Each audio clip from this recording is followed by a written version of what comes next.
Happy new year বন্ধুরা।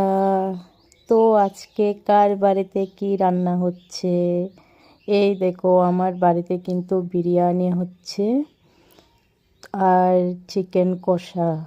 তো কার বাড়িতে কি রান্না হচ্ছে একটু কমেন্ট বক্সে জানিয়ে দাও। এই যে নিয়ে আসলাম ছোট্ট একটা রান্নার রেসিপি।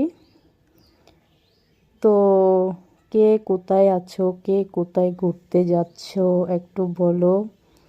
আসলে আমরা কোথাও যাচ্ছি না, আমরা বাড়িতেই করছি।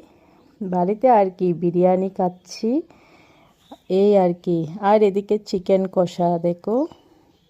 এই যে বিরিয়ানিটা, কেমন লাগছে আমার বিরিয়ানিটা দেখতে বন্ধুরা। আমি কিন্তু বিরিয়ানিটা রেডি করে ফেললাম। দেখো দেখো, বিরিয়ানি কিন্তু রেডি হয়ে গেছে। টাটা, কে কে খাবে চলে আসো আমার বাড়িতে।